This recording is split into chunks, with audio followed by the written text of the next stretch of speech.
Well, happy day, great people. Welcome to another episode of Snappa Speaks. Let's tap right into this video before we get into it, guys. Like this video. Hope you are loving the content on the podcast. We love ourselves. We think for ourselves and we grow ourselves on this channel. So I wasn't going to talk about it, but I said, I got to. Y'all know what I'm talking about. What's going on with P. Diddy? I dropped months ago. Check out the video I did when it first came out about the allegations. I don't want to discuss that. We can find that for ourselves. It's been out there for a while and we already see what's going on. I want to talk about how this might be impacting his children. And I've been, I have a strong passion for youth development, youth growth, enhancement, pro-social development, social skills, all that good old stuff. And it really bothers me when I see things in regards to children, youth, young adults. Young adults are still kids. You're 21, you ain't grown, baby. For real though. They ain't grown at 21. Legally, yes. Mentally, absolutely not. And I want to highlight this article I saw on TMZ. Now, I really have been praying for the children, for them to be able to get through this and deal with this well when these allegations came out, because this is who it really impacts. It really impacts them. It's horrible for children to experience things when their parents have made poor decisions. It is. It's just the bottom line. When parents make poor decisions that impact their kids and then the information is revealed publicly because the parent is high profile, is a celebrity, is prominent, no matter what industry you're in, it's on the news. It does something to a kid's development mentally, their self-esteem, their confidence is impacted. And we have to think about these things. So we should be uplifting their children. Now, what else can be done? Think about this when the media is putting things out. Consider them. Think about them. Because when I saw the house in LA being raided yesterday and the kids were in there, and I saw them put a young lady, and it looked like one of the daughters. It appeared to be one of the daughters. I don't know for sure if it was, but it looked as if it was one of the sisters. And I was just very upset about that because what are they going to do? What's the necessary protocol for when you do a raid? I am clueless. So if I got any subscribers, people that come to the channel and you're in law enforcement and you're aware of what's the protocol, do you have to put handcuffs on kids? The little girls, to me, I know they're not little girls. They can be teenagers. And even the sons, if the sons pose potential threat, did they even need to be handcuffed at that time? I didn't dig that. I saw them taking one man out with handcuffs behind his head. I think that was a little bit extra. I do. That wasn't necessary. Do your job, but let's be still humane. These kids did not need to be handcuffed. Just guide them out, escort them, and tell them to sit down in the grass. Take a seat. You can't go nowhere yet. Sit down. So I just want to highlight this article.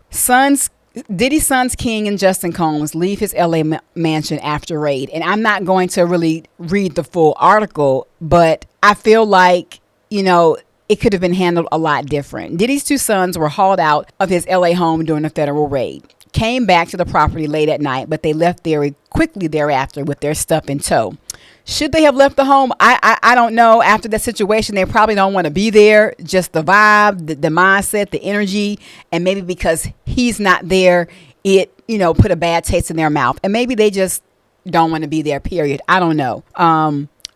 Justin and King Combs, these are the sons who were seen on video in handcuffs as Homeland Security agents swept through their father's Beverly Hills estate. So that's the problem that I have. Why were they in handcuffs? Were they posing as potential threat to Homeland Security? Doubt it very seriously. They could have been instructed to take a seat in the grass, sit down, or sit on the couch.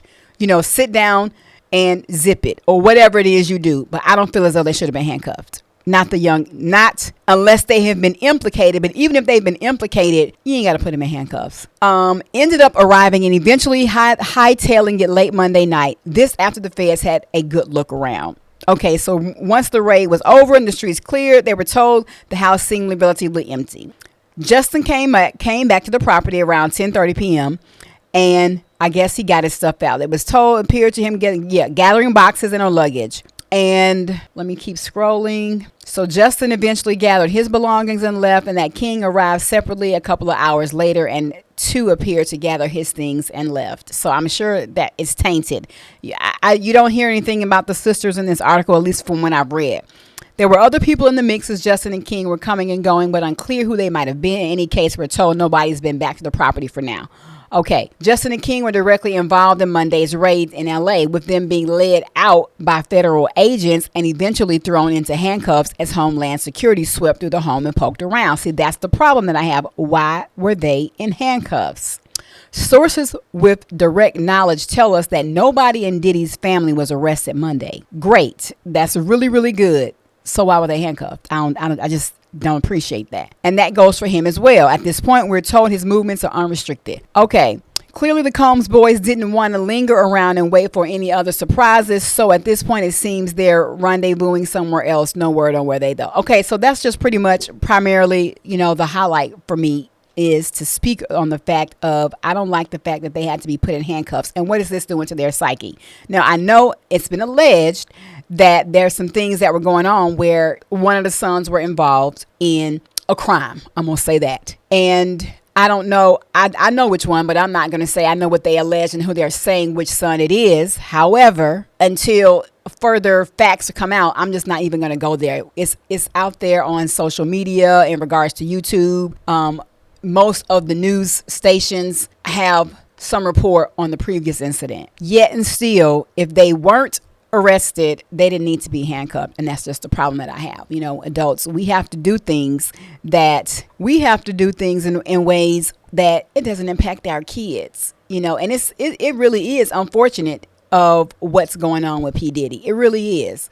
It really is. I don't get joy out of this. I really don't. However, his character was not intended to do well for people. And it wasn't. There were so many people that said so many things about him on the articles, videos, police reports. It's so much information that's been documented and reported that he just was not a good person at heart. And that's sad because he had a lot of influence in the industry of music. He had a lot of artists that he brought out, and then there were some that came out and didn't do well. Go back and look at the stories people have out there, videos of people who he's worked with. It's just a shame. So when you don't do right by people, it comes back around. And I mentioned that, and I've said that all the time. If you're walking out there and your heart ain't right, you need to find God. You need to get close and find out who Jesus is so he can change that, because it can be changed if you are willing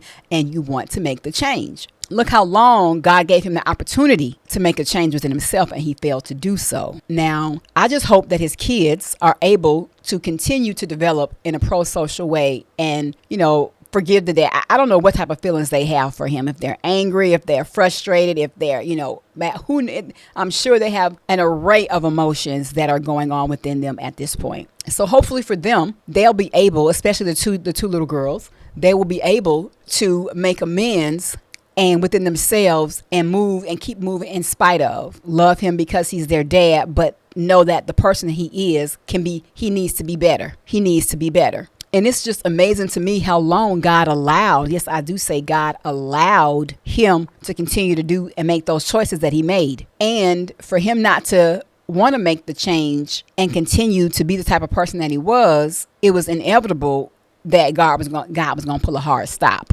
So maybe now, after all of these things have come out, people have come forward, maybe now his heart is going to be penetrated. God is going to do a working in him, and he'll be a positive testimony for somebody in the black community that is a billionaire. So many people looked up to him, so many kids, so many young people, older people looked up to him of all nationalities. However, he's still a black man, and he represents us in the black community. So I hope now that he is reflecting and he's really trying to allow himself to get to know God and who Christ is so he can be a better leader. And after he's paid his debt for the things that he's done, he will want to seek out God. He will want to realize and say, man, it ain't me. I couldn't have done all this myself. It ain't me. I was kept all this time, but now I got to pay up because I didn't do things right. I haven't been a good person, and it's time for me to make the change. It's time for me to change my heart because I have kids that's looking up to me. I have kids here that, I'm the dad for. I'm accountable for. I am their father figure. I am their dad. So, all right, great people, let's get in the comments section. I want to know, what your take is on that. Many of you know who he is, who follow me, because music has been a thing on my channel for a very long time. And if you don't, tap in. And I don't want to know your personal life. I'm not interested in all of that. But we do have some great engaging conversation in my comment section. So I want to know, has there ever been something that you did that, I don't want to say ashamed, but you felt like as a parent, you didn't make the best decision? How did you bring that around to your kid and talk about it, discuss it? Did you have to apologize to them? Did you, explain to them, be vulnerable and explain to them you are human too? I want to know what was that conversation? If it's something that you care to share in the comments, tell me, how you did, because these are the things that we need to do as parents, people who are raising kids or people who are taking care of kids, even if they're not your blood kid and you're taking care of them, you the parent, aunt, uncle, godparent, grandmama, granddaddy, guardian. How did that conversation go? And what was that thing that you did that maybe you did feel ashamed, and that's okay? How did you bring it to your kid, and what was the conversation, and how did they respond and they react? Because kids are so forgiving. They really are. They really are, especially for their parent. I mean, the parent can be, just downright trash. I'm even going to say that because I done seen some things out here on social media. I just don't even understand it. I really don't. We ain't going to go no soapbox. I ain't even going down that road. But I'm just like, how in the world can you even wrap your mind to even do that? And you got another whole person you taking care of. So let me not go there because I don't want to start crying. But okay, great people. Thank you for chiming in. I appreciate all of your support. Thank you for supporting as we continue to love ourselves, think for ourselves, and grow ourselves. That's what it's about. See you in the next video. And share it, like it, and I'll see you soon. Yeah.